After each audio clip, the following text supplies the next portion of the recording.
رسولوں پر نازل فرمائی اور اللہ کی کے حکم کے مطابق، اللہ کی ہدایت کے مطابق وہ اپنی قوم کی رہبری کرتے رہے، احکام خداوندی سناتے رہے، بتاتے رہے۔ لیکن حضرت عیسیٰ علیہ السلام تک جتنے آسمانی صحیفے نازل ہوئے، جتنی آسمانی مقدس کتابیں نازل ہوئی، وہ تمام کی تمام عالم طفولیت میں تھی۔ گویا کہ اس زمانے کے اعتبار سے اگرچہ ان کی شریعت مکمل تھی، ان کے صحیفے مکمل تھے، ان کی آسمانی کتابیں مکمل تھی، لیکن میرے آقا کے دین کے مقابلے میں، قرآن مقدس کے مقابلے میں وہ تمام کی تمام مکمل نہیں تھی۔ اللہ نے پھر آخر میں سب سے آخر میں قرآن مقدس اپنے حبیب خاتم الانبیاء حضرت محمد الرسول اللہ صلی اللہ علیہ وسلم کو عطا فرمایا اور یہ اعلان کر دیا گیا، اليوم اکملت لکم دینکم واتممت علیکم نعمتی ورضیت لکم الاسلام دینا۔ یہ کتاب مکمل ہے، کامل ہے، یہ دین مکمل اور کامل ہے، یہ دین اسلام، اس کا لقب نعمت ہے۔ اللہ تعالیٰ نے یہ ہمیں کامل اور مکمل دین نعمت کے طور پر قیامت تک کے لیے عطا فرمایا ہے، اور اس دین کا سرچشمہ یہ کتاب مقدس ہے۔ پہلی آسمانی صحیفے یا تو منسوخ کر دیے گئے، آج دنیا میں موجود نہیں، آسمانی کتابوں میں تحریر کر دی گئی۔ توریت کی اصل زبان بھی باقی نہیں رہی، انجیل سریانی زبان میں نازل ہوئی تھی، لیکن پہلی مرتبہ یونانی زبان میں اس کا ترجمہ کیا گیا، جو 4 بائبل مقدس سمجھی جاتی ہے۔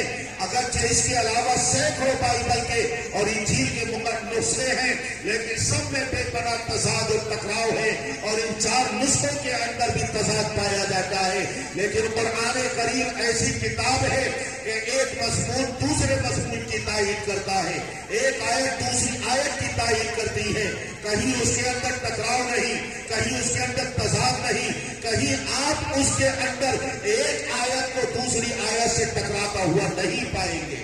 اللہ تبارک و تعالیٰ نے ایسے مضامین اس کے اندر نازل فرمائے اور ہر طرح کی تحریف و ترمیم سے اس کی حفاظت فرمائی۔ پہلی کتابیں محفوظ نہ رہی، ایک شخص دائرہ اسلام میں داخل ہوا، لوگوں نے اس کے اسلام کی وجہ پوچھی کہ آخر آپ مسلمان کیسے ہوئے، کیوں ہوئے، آپ کے اسلام لانے کی وجہ کیا ہے؟ تو وہ کہنے لگا، میں نے توریت کو پڑھا، میں نے انجیل کا مطالعہ کیا، میں نے قرآن مقدس کی تلاوت کی ہے، اس کے اندر غور و فکر بھی کیا ہے۔ میں نے جب توریت کا مطالعہ کیا تو میں اس نتیجے پر پہنچا کہ وہ آج اپنی اصلی حالت پر باقی نہیں ہے، اور تاریخ اس بات پر گواہ ہے کہ کتنی مرتبہ بیت المقدس پر حملہ ہوا، توریت کو بار بار جلایا گیا، اس کے اوراق کو منتشر کیا گیا، پامال کیا گیا۔ کبھی کوئی عیسائی بادشاہ حکمراں حملہ آور ہوا، کبھی بخت نصر حملہ آور ہوا، کبھی رومت الکبریٰ کا عیسائی بادشاہ حملہ آور ہوتا ہے۔ جس طرح یہودیوں کو قتل کیا گیا، خون بہایا گیا، اسی طرح توریت کے مقدس اوراق کو بھی جلایا گیا، اس کی بے حرمتی کی گئی اور اس کے اوراق کو منتشر کر دیا گیا۔ انجیل بھی اپنی اصلی حالت پر باقی نہ رہی۔ 300 سال کے بعد انجیل کو پادریوں نے اپنی قوت حافظہ سے مرتب کیا، جس میں انسانوں کے کلام کی آمیزش کر دی گئی اور ملاوٹ کر دی گئی۔ تو میں نے توریت کو بھی پڑھا، میں نے انجیل کو بھی پڑھا۔ میں توریت کا ایک نسخہ لے کر ایک کاتب کے پاس پہنچا اور یہ کہا کہ آپ اس کا دوسرا نسخہ تیار کیجئے، کتابت کیجئے، لیکن کہیں کہیں اپنی طرف سے اس میں تحریف کر دینا، تبدیلی کر دینا، اور یہ بھی یاد رکھنا کہ آپ نے کس کس مقام پر توریت کے اندر تبدیلی کی ہے۔ جب اس نے وہ نسخہ کتابت کر کے تیار کر دیا، میں لے کر ایک ربی کے پاس